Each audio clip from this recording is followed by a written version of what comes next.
Les lutins du Père Noël sauvent Pâques. Histoire écrite et illustrée par Écoute mon histoire. Reste bien jusqu'à la fin. Je te poserai 3 questions.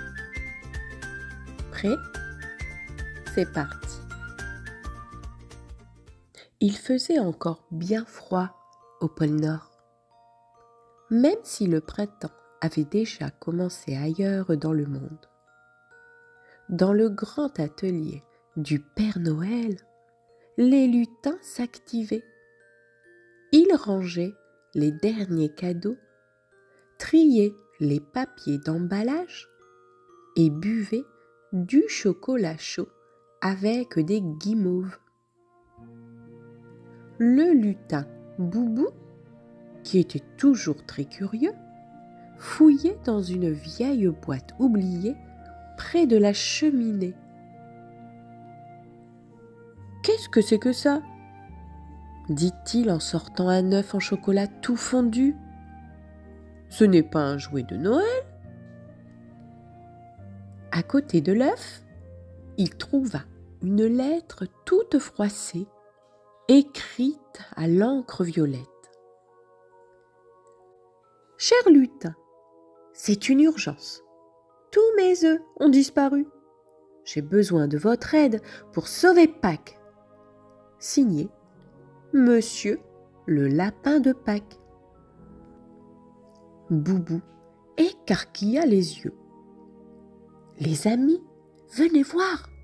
Le lapin de Pâques a besoin de nous. »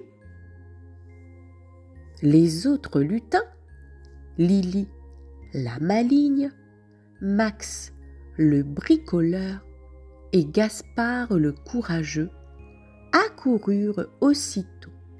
« On ne peut pas le laisser tomber ?» dit Lily en tapant du pied. « Pas de chocolat, pas de chasse aux œufs, pas de chasse aux œufs, des enfants tristes. Vite, préparons le traîneau, » ajouta Max. « Et prenons du chocolat chaud pour la route, » dit Gaspard. « On ne sauve pas Pâques le ventre vide. » En un clin d'œil, les lutins s'envolèrent dans le traîneau du Père Noël. Le voyage était long. Ils passèrent au-dessus des montagnes enneigées, de forêts fleuries et de champs remplis de marguerites. Quand ils arrivèrent à la forêt fleurie, ils trouvèrent le pauvre monsieur lapin de Pâques, affolé, les oreilles toutes tordues. « Lutin, merci d'être venu !» pleurnicha-t-il. « Cette nuit, un vilain corbeau, jaloux de la fête de Pâques, a volé tous mes œufs au chocolat. Il les a cachés dans sa grotte au sommet de la montagne grise. »« Mais pourquoi ferait-il ça ?» demanda Gaspard. « Il m'a dit qu'il n'aimait pas voir les enfants heureux. Il veut être le seul à avoir une fête du corbeau, avec des biscuits au ver de terre. Beurre !» Les lutins frémirent. « Pas question de laisser faire ça, » déclara Max. « En route pour la montagne grise. » Le chemin était semé d'embûches. Ils traversèrent un pont de bois qui grinçait à chaque pas. Ils croisèrent une famille de hérissons qui leur montra un raccourci. Ils glissèrent sur des pentes boueuses en rigolant comme des fous. Arrivés près de la grotte du corbeau, Boubou chuchota. « Regardez là-haut, tous les œufs sont empilés comme une montagne de chocolat. » Mais la grotte était gardé par 2 corbeaux noirs aux yeux brillants. Il va nous falloir un plan. Alors les lutins se mirent au travail. Gaspard lança une corde magique qui s'enroula autour d'un rocher. Max construisit une échelle en branches et feuilles.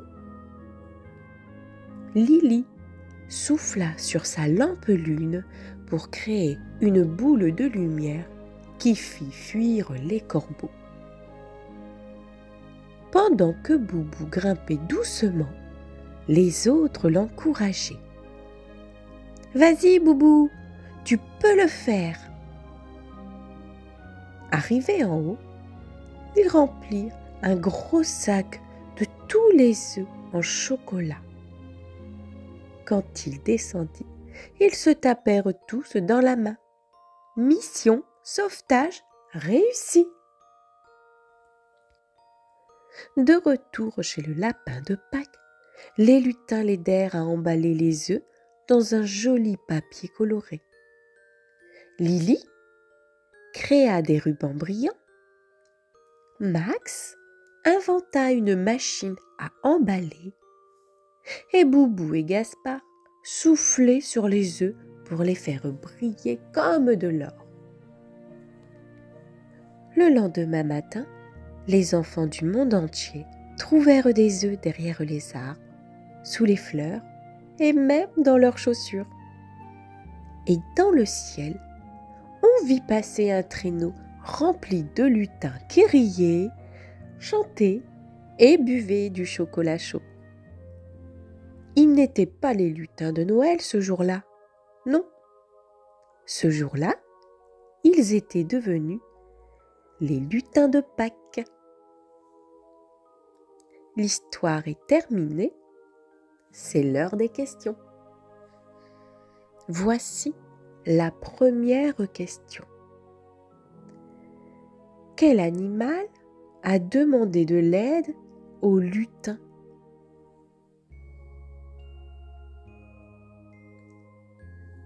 Eh bien, c'est le lapin de Pâques.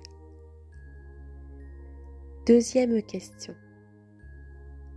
Qui a volé les œufs de Pâques?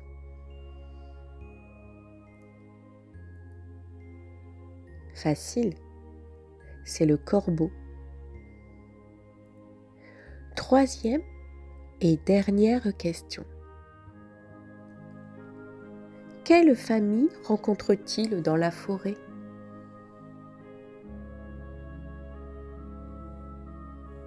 C'est la famille hérisson. Si tu n'as pas réussi à répondre à toutes les questions, ce n'est pas grave.